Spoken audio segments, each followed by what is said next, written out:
Elixen Murat, vous tombez mal. Benoît Bellon vient de prendre un coup de fil très important. Je vais l'attendre dans ce cas. Ne vous donnez pas cette peine, ça risque d'être long. Si vous n'y voyez pas d'inconvénient, je vais quand même patienter un peu. Je suis venue ici pour une interview et j'ai pas l'intention de partir les mains vides. Je vous assure que... Élix, par ici. Alors Chantal, tu ne pouvais pas me dire qu'Elixen Murat était arrivé ? Je te croyais occupée. Tu t'es trompé. Maintenant, je suis. Elixen, tu viens ? On sera plus au calme dans mon bureau. Je te suis.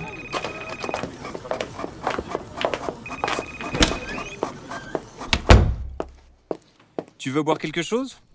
De l'eau, un café, un thé ? Pas de petit faux ? Tu veux grignoter quelque chose ? Non, Benoît, laisse tomber. Un verre d'eau fera l'affaire. Merci. Tu vois, je n'ai pas changé. Vraiment ? L'autre jour, dans ta voiture, tu as tenu des propos hallucinants. Et tu persistes et signes dans la presse. J'ai le Ce soir en France d'hier dans mon sac. Tu veux que je te lise quelques extraits de ton interview ? J'ai assez bonne mémoire, je ne pense pas Je que... te cite. Les homosexuels sont des personnes qui ont besoin d'aide. Il faut mettre en place des protocoles qui permettront de les soigner. Vraiment ?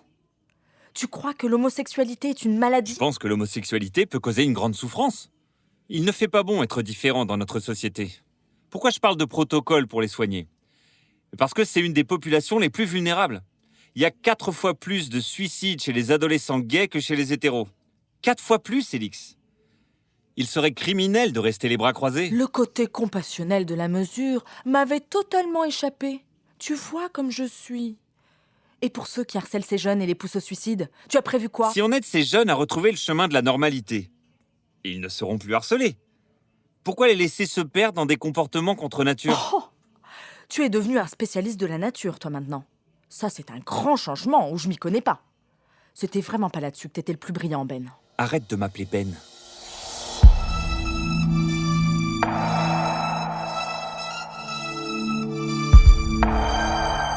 Onde de choc, une série audio 8000 mondes, proposée par Sylvie Chaussé-Hochstein.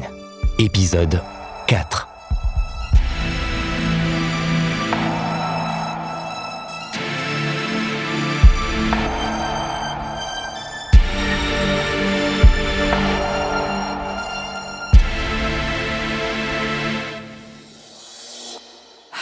Je te sens énervé, Élix. Devrais peut-être faire une pause. Oh, mais non ! On n'a même pas commencé. Un autre extrait, si tu le permets.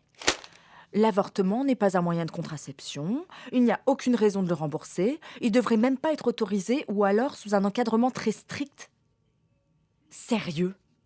T'as toujours pensé ça, Benoît ? La loi Veil a été dénaturée. Aujourd'hui, les plannings familiaux proposent l'avortement ou l'avortement. Mais tu parles d'un choix. Faisons plutôt un effort d'information sur la contraception, sur les aides financières à la famille et sur l'adoption prénatale. Voilà ce que je propose. Aucun moyen de contraception n'est fiable à 100%. C'est trop facile de faire porter la responsabilité d'un rapport non protégé uniquement à la femme. C'est pas l'homme qui portera l'enfant pendant 9 mois. L'avortement est un traumatisme pour la mère. Et il y a tant de gens qui rêvent d'accueillir un enfant dans leur foyer. Tu parles de traumatisme. La vérité, c'est qu'accoucher d'un enfant non désiré, c'est un traumatisme. La vérité, c'est qu'abandonner son enfant, c'est un traumatisme. Priorité à la vie. Mais de quelle vie tu parles, Benoît ? Tu te fiches complètement de savoir si cette future vie que tu défends à corps et à cri en ruine une autre. Elle en aurait pensé quoi, ta sœur ? C'est un coup bas, ça, Élixen. Non. C'est la réalité de ta propre logique, Benoît. Quelle logique. Selon toi, Marie s'est suicidée à cause d'une grossesse non désirée. Et ? Si elle avait pu avorter, elle serait encore vivante aujourd'hui. Et toi, tu vas interdire le droit qui aurait permis à ta sœur de choisir la vie ? Sa vie ? Ton idéologie mortifère te fait préférer le suicide à une IVG ? Tu te rends compte de ça ? Une idéologie défendue par un parti dont je suis le leader et qui est rudement bien placé pour gagner ces élections. Le projet que je défends, il parle au cœur des gens. Ils parlent à ce qu'ils ont de plus obscur, de plus vil. Je leur donne de l'espoir. Les gens ont besoin d'un discours de vérité. Ils ont besoin qu'on se mette à leur place. Ils ont besoin qu'on les comprenne. Qu'on cesse de les juger. Ce n'est pourtant pas l'empathie qui caractérise ton électorat. Je peux t'affirmer une chose, Élixen. Contrairement à ce que tu sembles croire, je suis resté le même. Tu plaisantes ? Le Benoît Bellon dont je me souviens, celui dont je suis tombée amoureuse, était gentil, doux et bienveillant. Il ne rejetait pas tout ce qui était différent de lui. Moricaud ne faisait pas partie de son vocabulaire. Si ce n'est qu'une question de vocabulaire. Le Benoît Bellon dont je me souviens a remporté haut la main le concours d'éloquence organisé par notre prof de français sur le thème de l'amour. Tu as été brillant. Tu as fait passer un message de paix et de tolérance. Tu nous as scotchés. Personne ne connaissait ce Benoît-là. Et c'est ce Benoît-là qui a fait battre mon cœur. Sûrement pas celui qui passe son temps à flatter bassement les gens. Parler vrai, c'est flatter. Je me souviens. Tu étais tout en discrétion et en retenue. Et quand il t'arrivait de t'enflammer, tu le faisais avec ton cœur, pas avec des rancœurs. Le monde vu par un adolescent ressemble rarement à celui vu par un adulte. J'ai grandi. Tu appelles ça grandir ? Oh. Après la mort de Marie, tu as radicalement changé. Et en mal. Le gars timide, presque trop discret que je connaissais a subitement disparu. Et c'est reparti avec Marie. Tu penses que j'étais trop discret ? Quel doux euphémisme. Moi je dirais effacé, gommé, éclipsé par sa merveilleuse sœur. La lumineuse, la rayonnante, la magnétique Marie. Marie, cet ange si éblouissant. Mon enfer à moi. Quoi ? Toute mon enfance, je n'ai jamais pu être Benoît. Tout simplement Benoît. J'étais toujours, systématiquement, immanquablement, le jumeau de Marie. Je n'étais qu'une ombre et elle était le soleil. Tout le monde ne voyait qu'elle.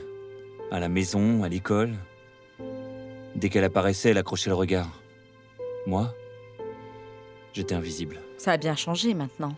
On ne voit plus que toi. Toutes mes félicitations. Ah, tu peux ironiser. Tu n'as aucune idée de ce que j'ai vécu. Éclaire-moi.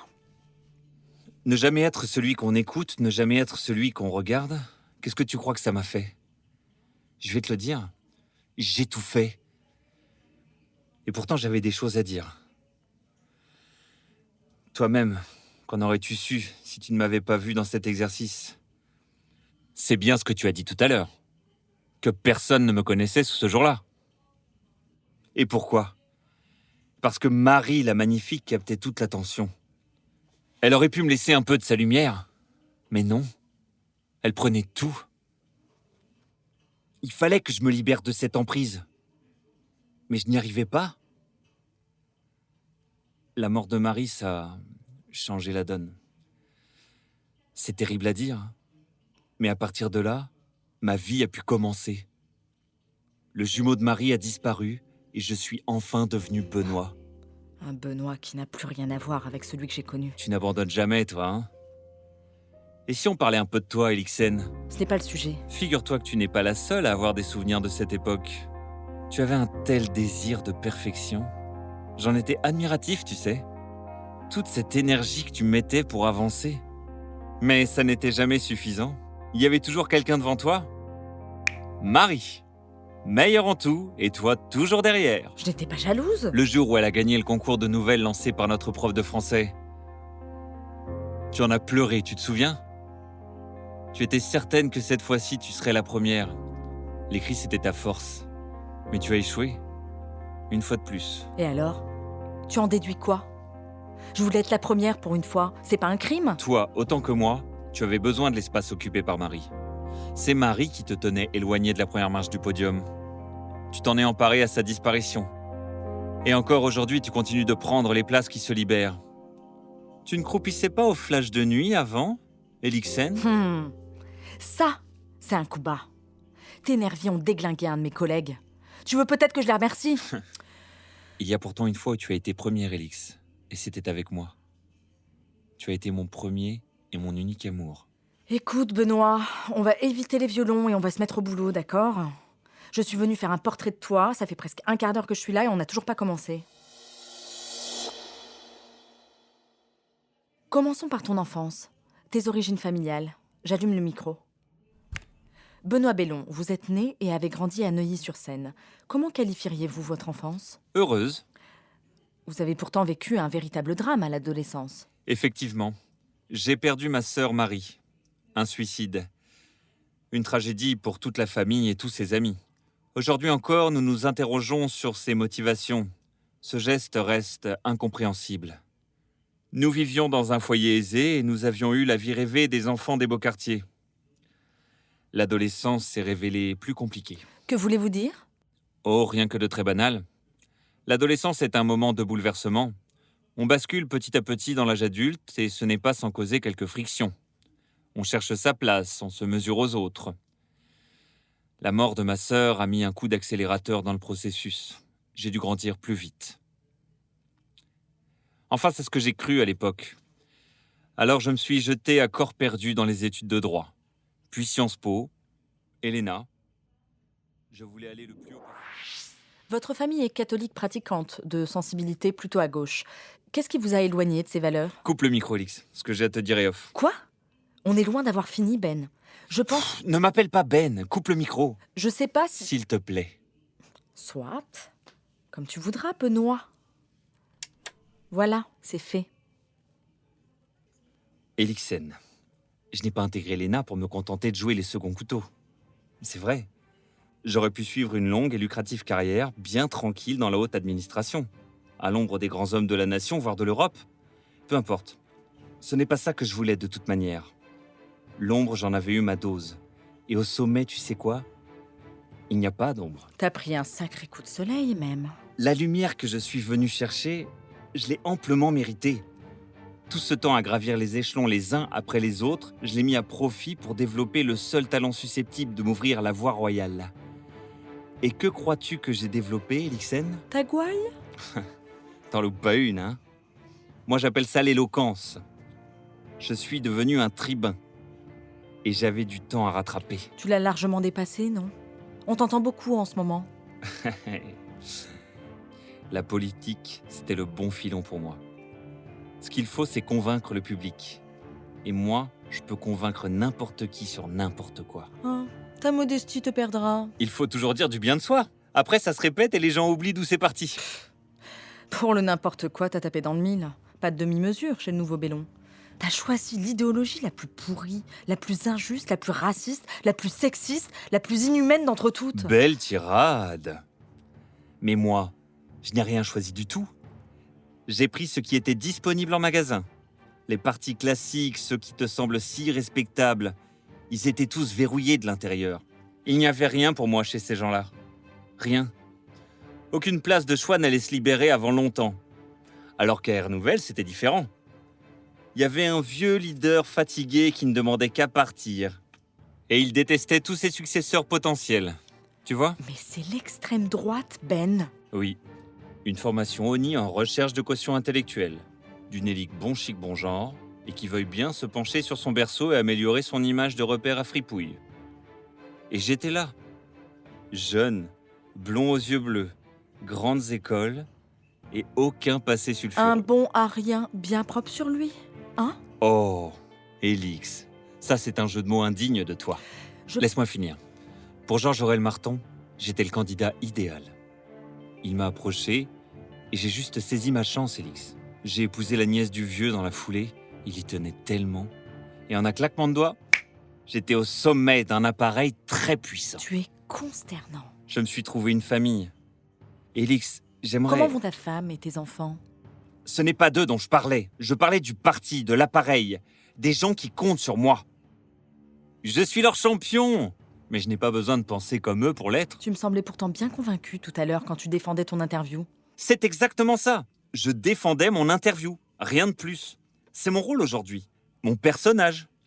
Le minimum que je lui dois, c'est d'être à fond, top niveau, quoi. T'es encore pire que je ne pensais. Tu aurais préféré que j'entre à Air Nouvelle par conviction? J'aurais préféré ne jamais t'avoir connu. Tu as vendu ton âme à un parti puant. Tu as épousé une femme que tu n'aimes pas. Tout ça pourquoi? Hein? Pourquoi? Mais pour gagner! Voilà pourquoi. Qu'est-ce que tu imagines, Élix? La politique, ce n'est jamais qu'un jeu. Ce n'est pas faire triompher des idées qui comptent. C'est gagner. Même en politique, tout le monde ne pense pas comme ça. Ben. Reviens sur Terre, Elixen. Tout le monde veut gagner. Même toi. Pas vrai? Tu n'as pas envie de gagner la première place que tu mérites, Elixen? Jusqu'où serais-tu prête à aller pour ça? Sûrement pas au bout de l'enfer comme toi. Vraiment? Regarde-toi. Tu en es à interviewer un ex qu'apparemment tu détestes, pour briller au service politique. Tu crois vraiment que c'est avec toi que je vais briller, Benoît? Tu es incorrigible. Tu crois que tu es du bon côté, hein? Celui de la morale. Je ne me compromets pas avec n'importe qui. Tu es pourtant embauché par quelqu'un qui entretient des relations fort cordiales avec l'ancien chef du parti que tu trouves si nauséabond. Que veux-tu dire? Le vieux, Georges Aurel Marton, celui qui m'a mis le pied à l'étrier. Il est copain comme cochon avec le boss de ta radio, tu vois? Tu mens. T'as qu'à mener ta petite enquête. Tu es bonne à ce jeu-là, je me suis laissé dire. Quand bien même, nous ne sommes pas à votre botte. Oh, c'est ce que tu crois. Vous nous combattez plutôt mollement, à ce que j'en sais. On est entre nous, Elixen. Je veux juste que tu ouvres les yeux et que tu réfléchisses. L'homme que tu as aimé est toujours là. Son cœur bat toujours pour toi. Si tu trouves que mes valeurs sentent mauvais, alors deviens ma valeur. Tu es fou, Ben. Seules les chenilles peuvent se métamorphoser en papillons. Ce que tu es devenu, tu peux pas le changer. Les idées, tu penses qu'elles ne comptent pas? Qu'il n'y a que gagner qui vaille? C'est ça? Mais les idées, elles te collent à la peau. Elles empoisonnent tout ce que tu touches. Tu es devenu toxique, Ben. Nous deux, c'est juste impensable. Moi, j'y pense. Tu refuses de comprendre. Nous n'avons pas fini, Chantal. Benoît, la jolie blonde de Fréquence Top qu'on a rencontrée à Foix, elle ne cesse de me relancer pour ta participation à son émission politique du dimanche soir. Tu le lui avais promis. Je verrai ça plus tard. Comme je te l'ai dit, nous n'avons pas fini ici. Plus de 50 minutes d'interview? Vous êtes remonté jusqu'à ta naissance ou quoi? T'es gentil de t'en tenir à ton boulot et de ne pas te mêler de celui des autres. Mon boulot n'est pas de passer mon temps à calmer des hystériques au téléphone parce qu'elles craignent que tu leur fasses faux bon. Et a raison, apparemment. Chantal, tu nous laisses. Sors d'ici maintenant. J'avais pas besoin que tu veuilles à mon secours. J'ai vu ça. Chantal est un personnage efficace, mais insupportable. Et ne t'inquiète pas, ce n'est pas parce que j'ai rencontré une jolie blonde la semaine dernière à Foix que ça change quoi que ce soit entre nous. Mais je ne suis pas inquiète. Il n'y a rien entre nous, Benoît. La semaine dernière, tu dis? Oui, les 15 et 16. J'étais en campagne en Ariège et... Tu étais à Foix? Oui, la première soirée. Dis donc, tu n'as pas bien préparé ton sujet. Le déroulement de ma campagne, c'est franchement pas top secret. Tu étais à Foix, Oui, je viens de te le dire. en Ariège. Oui, aux dernières nouvelles, Foix n'a été annexé par aucun pays et fait toujours partie intégrante de l'Ariège. Le jour de... Le jour de quoi? Le 15? Oui, et le 16 à Tarascon, en meeting. Pourquoi? Pour rien. Il faut que je file, là. Désolée. Ciao.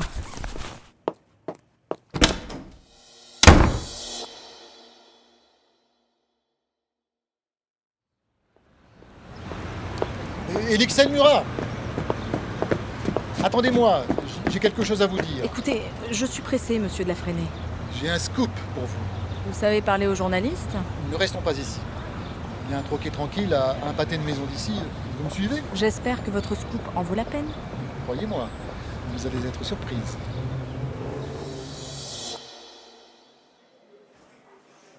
Alors, qu'aviez-vous de si important à me dire? Jusqu'ici, je n'ai eu que du baratin. J'avais besoin d'un verre d'abord. Vous l'avez? L'âge d'or Bellon à Air Nouvelle, c'est bientôt terminé. Je vais lui succéder. Vous prenez vos désirs pour la réalité. Il n'y a pas besoin d'avoir fait de grandes études pour comprendre que vous lui vouez une haine sans pareille. Vous avez perdu la primaire et que vous le vouliez ou non, c'est Bellon, le leader incontesté de votre parti.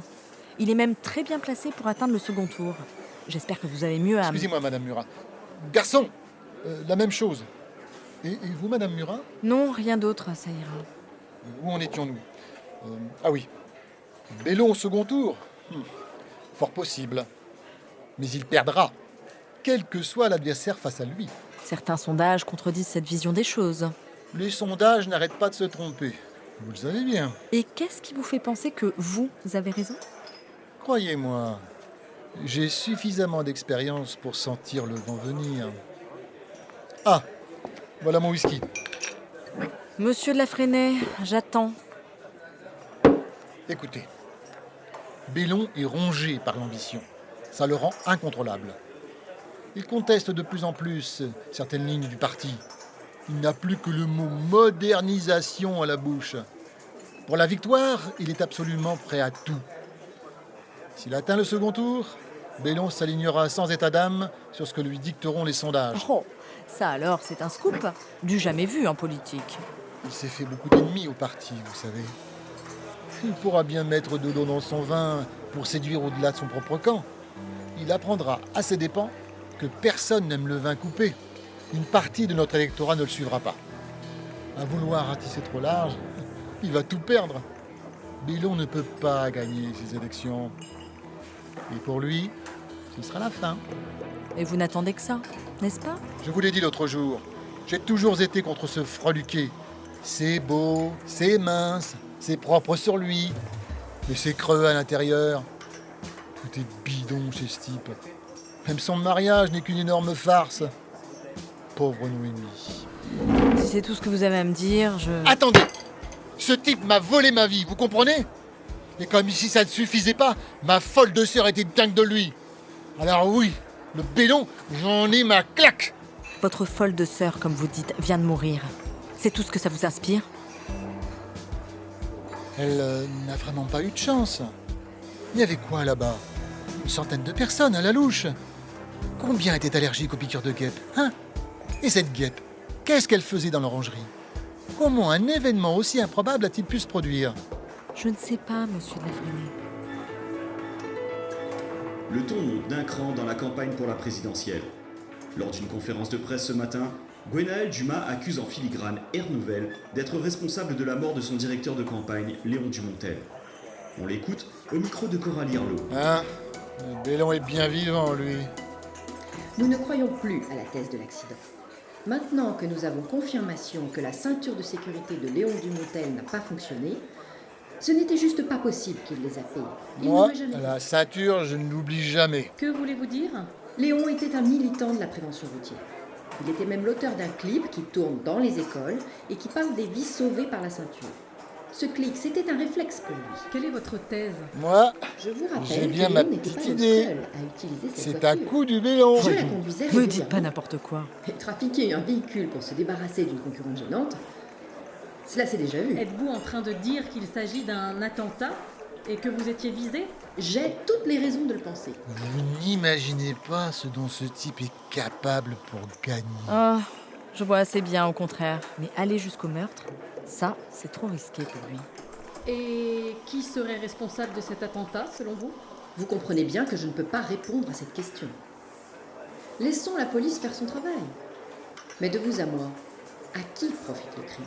Des gars comme Bellon ne font jamais le sale boulot eux-mêmes. Ils restent toujours propres sur eux. Eh bien, comme l'a dit Gwenaël Dumas, laissons donc la police faire son travail. La police, elle a rien pu faire pour ma sœur, la police. Votre sœur a été piquée par une guêpe. Je sais, mais je vous ai pas encore raconté toute l'histoire. Le jour de sa mort, Flora et moi on s'est disputés. Elle avait suivi Bellon et voulait aller lui parler. J'ai tout fait pour l'en dissuader. Et pourquoi ça? C'est délicat. Je ne sais pas si... C'est vous qui décidez. Écoutez, tout ce que vous devez savoir, c'est que si elle ne s'était pas entichée de Bellon, ma sœur serait sans doute encore vivante aujourd'hui. Encore une fois, la douleur vous égare. Bellon a bien des défauts, mais... Elle était obsédée par lui, à un point que vous ne pouvez pas imaginer. Elle allait partout où il allait. À lui téléphoner dès qu'elle le pouvait. Elle fouillait dans mes affaires pour avoir des infos, comme son nouveau numéro de téléphone. Il en changeait constamment. Ah, au début, ça m'amusait. Elle le rendait chèvre. Et puis en quoi ça vous regarde finalement, hein? Mon travail d'aujourd'hui consiste à croquer un portrait de Bellon. Tout ce qui peut éclairer sa personnalité m'intéresse.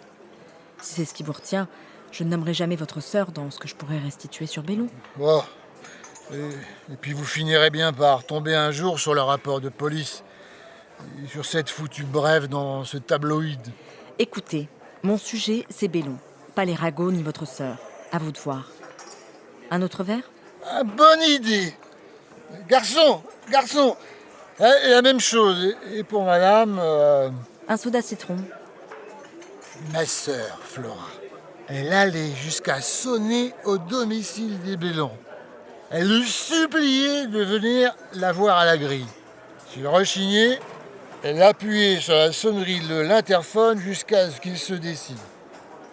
Un jour, qu'il avait catégoriquement refusé de lui céder, il y a eu une violente dispute via l'interphone. À ce que j'ai pu en savoir, ma sœur avait proféré des insultes à l'encontre d'une certaine Élise. Et ça a fait sortir Bellon de ses gonds. Élise ? Ouais. Il a appelé la police.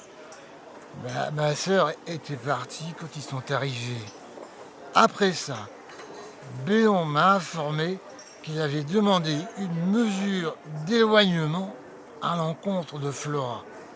« Arrange-toi pour qu'elle ne se pointe plus chez moi », qu'il m'a dit.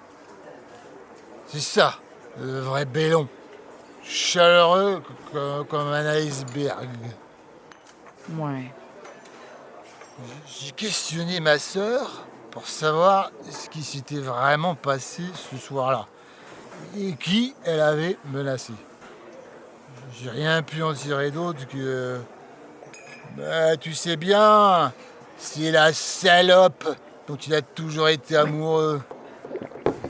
Merci. Et vous n'avez vraiment aucune idée de qui ça peut être ? Écoutez, avec ma sœur, on avait 14 ans d'écart. Alors, on peut pas dire que je connaissais grand-chose de ses fréquentations. Bellon mis à part.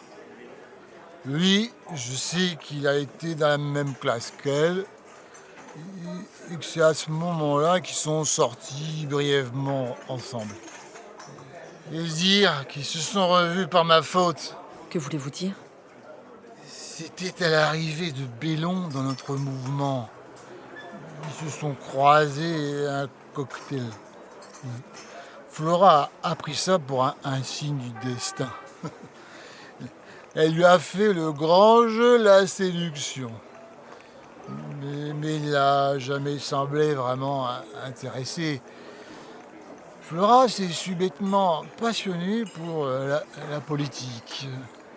Elle l'a suivi dans tous ses déplacements. Et puis, ça a dérapé. Comment ça ? Après la fameuse dispute via l'interphone, elle est revenue une fois de plus devant leur grille. J'ai pas réussi à la raisonner. Depuis l'incident, la police avait pris l'habitude de patrouiller devant la villa des Bellon. Elle a été appréhendée. Trouble à l'ordre public. Menace envers une personne dépositaire de l'autorité. Et chantage au suicide. Voilà ce qu'il y a sur le PV. Ah, c'est pour ça que Benoît croyait qu'elle s'était suicidée. C'est moi qui lui ai laissé croire quand je lui ai appris le décès de ma sœur. Pour qu'il ait au moins des remords. Ou qu'il soit rongé par la peur du scandale. C'est lui le responsable de tout ça. Et cette maudite Élise. Monsieur Lafresnay, je suis navrée pour ce qui est arrivé à votre sœur. Encore une fois, mes sincères condoléances. Mais je dois prendre congé. On m'attend à Radio Capitale.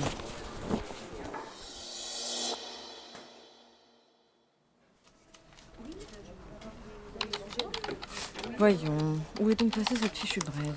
Pas là, pas là, pas là, pas là... Ah, voilà. Tentative d'intrusion au domicile du leader d'extrême droite, Benoît Bellon. Hier, la gendarmerie a appréhendé une jeune femme qui proférait des menaces devant le domicile de Benoît Bellon et de sa famille.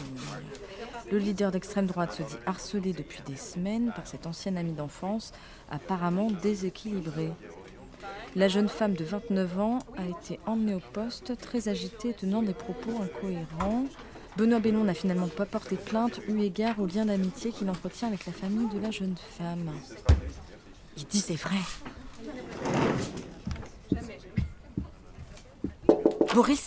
Boris, j'ai fait des découvertes sur Bellon. Tu veux que je te montre ? Te fais pas prier, allez. T'as pas peur que je sois trop taré ou trop paranoïaque pour comprendre ? Boris, ça t'arrive jamais à toi que tes mots dépassent ta pensée ? Qu'est-ce que je serais sans toi, moi, ici ? Excellente question. Tu devrais te la poser plus souvent et éviter de me crier dessus. Boris, je suis désolée, mais il y a des fois où tu pousses un peu. Tu as raison, cependant, j'aurais jamais dû te crier dessus. Je le regrette sincèrement. Bien. Alors c'est quoi ce scoop ? Tu me montres ?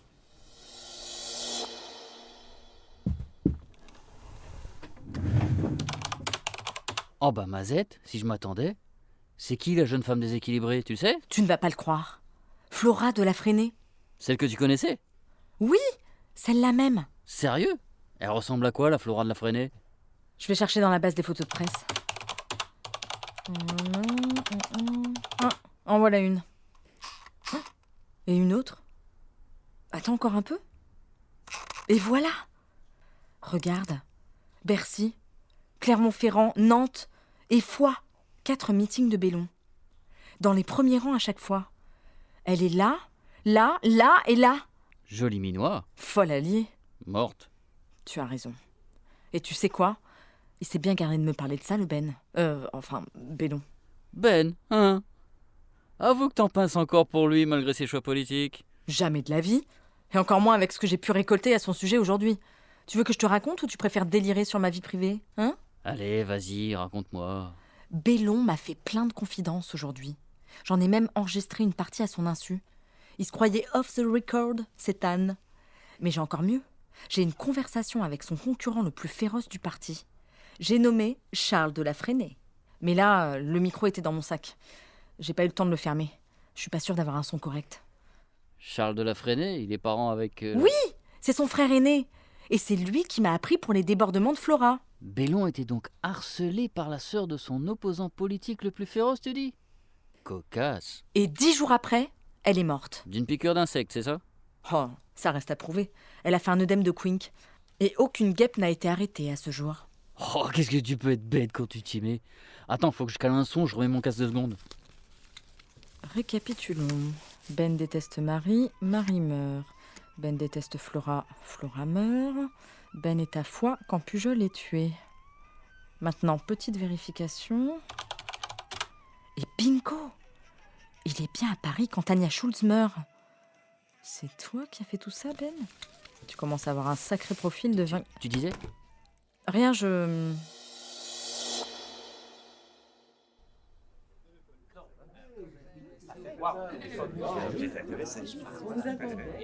Tout le monde en salle de conférence. Maintenant.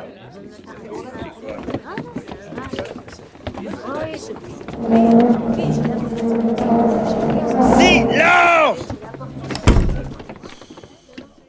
Monsieur Thor a-t-il quelque chose à redire ? Non, patron, je suis content d'être venu. Même si je dois rester au desk à cause de ma patte dans le plâtre. À la bonne heure. On avait bien besoin de récupérer de la force de travail ici. Pas question qu'on continue à se laisser distancer par ces minables de fréquence top. Coralie, tu veux expliquer pourquoi la conférence de rédaction a été avancée ? On peut damer le pion à tout le monde. J'ai une info qui n'est pas encore passée en dépêche et qui ne le sera pas avant ce soir, d'une source qui m'était redevable, 100% fiable. La mort de Dumontel n'est pas accidentelle. C'est un suicide. Il a laissé une lettre expliquant son geste. Elle est en ce moment entre les mains des gendarmes et je n'en connais pas encore la véritable teneur. Voilà pourquoi il n'avait pas mis sa ceinture. Ce n'était pas une négligence. Gwenaëlle Dumas là dans le baba avec ses accusations à la con. L'avenir à gauche a tout intérêt à retarder autant que possible la diffusion de cette nouvelle. Un suicide, c'est quand même moins vendeur qu'un attentat, mais ça ne sera pas tenable bien longtemps. T'as une idée de ces raisons ? Non, pas la moindre. N'a rien laissé paraître. Quoi qu'il en soit, on passe l'info dès le prochain flash. Sujet suivant. J'ai cru comprendre que notre chef des infos générales avait du nouveau sur la vague de suicide. Quoi ? Ah bah tu vas être contente, Elixen. Il y a vraiment quelque chose derrière tout ça. Édouard ? Tout ce qu'on sait, c'est que la vague de suicides se propage. Enfin, principalement dans les pays dits développés. On commence à avoir une sociologie de la victime. Cadre supérieur hyperactif, on a plus d'hommes que de femmes. La tranche d'âge est entre 30 et 50 ans, avec un pic plus net entre 30 et 40. Les pistes alimentaires et bactériologiques ont été écartées, mais on ne désespère pas de trouver des points communs à tous ces gens. Des pistes? Trop tôt pour le dire. Enfin, en tout cas, les organismes de santé de plusieurs pays ont décidé d'unir leurs forces pour réaliser des enquêtes à grande échelle et consolider un nombre important de données. Le géant américain Microtop a proposé de mettre son intelligence artificielle à leur disposition pour l'analyse des données. Et comme cette analyse portera aussi bien sur les achats en ligne que sur les antécédents médicaux, les premières pétitions pour appeler au respect de la vie privée font déjà un tabac. Voilà tout ce que je peux dire aujourd'hui. Bon boulot, Edouard. Elixen, t'as l'air de vouloir dire quelque chose? Eh bien moi, ce matin, je suis allée faire mon interview close-up de Bellon. Et il y a de la matière pour... Oh, tu verras ça avec Coralie. On doit faire attention à nos quotas d'exposition des personnalités en lice. Elle te dira de combien tu disposes pour Bellon. On est très en retard sur la couverture de la campagne d'Air Nouvelle. C'est pas faute d'avoir donné de la matière. J'ai pas le temps pour les jérémiades. Quand l'actualité foisonne, on est bien obligé de faire des choix. Tu veux dire autre chose, Lux? Eh bien, j'ai aussi... J'ai des confessions off. Qu'est-ce que tu veux qu'on fasse de ça? Tu veux nous faire attaquer pour diffamation? Jeff, je n'ai pas éteint le micro. Et Bellon m'a raconté comment il avait été recruté par Air Nouvelle. Comment il s'était mis au service d'un parti dont il ne partageait pas forcément l'idéologie. Avec la nièce du vieil Aurel Marton en paquet cadeau. Tout est bidon chez Bellon. Sa carrière, sa famille, tout. Que des apparences, sans plus. Et tu crois que tu vas aller loin avec ça? Mais tous les politiciens sont des cyniques. La course à la présidentielle, à part pour quelques allumés qui perdront toujours, c'est pour le pouvoir, pour la gagne. Tout le reste, c'est de la comédie, du cirque, du flan. Il n'y en a pas un qui croit en ce qu'il dit. Ils te font de jolis programmes sur papier glacé pour faire chic, ou sur papier recyclé pour faire écolo. Et après, ils font quoi? Tous exactement la même chose. Le cynique, c'est toi. Tu les as vus, les politicards? Ils sont complètement hors sol. Ils connaissent rien à la réalité du terrain. Et ils décident quand même. Ton Bellon, il a eu un sacré moment d'honnêteté avec toi, Elixen Murat. Ce n'est pas mon Bellon. Un politicien comme lui ne dirait pas ce genre de choses à n'importe qui. Et réveille-toi, Elixen. Bellon a rudement confiance en toi, même s'il est évident qu'il n'aurait pas dû. Il t'a forcément à la bonne. Ou plus encore. Et les confidences d'un Charles de la Fresnay, ça t'intéresse? Peut-être que je suis super pote avec lui aussi. Enregistrer les confidences? Oui, mais j'ai pas eu le temps de voir si elles étaient exploitables. Eh ben, tu reviendras me voir quand tu auras vérifié. Qu'est-ce qu'il y a? Désolée de vous déranger, mais je crois que ce fax est important. Un fax? Non mais... qui utilise encore le fax aujourd'hui? Non mais... Oh, pourquoi pas un pigeon voyageur tant qu'on y est? Quoi? On est blacklisté sur la campagne de Bellon? On se fait éjecter comme des malpropres? On couvre plus rien à partir d'aujourd'hui qui dit le fax. Mais qu'est-ce que c'est que cette histoire? C'est un coup de fréquence top? Ou c'est tes conneries, Murat?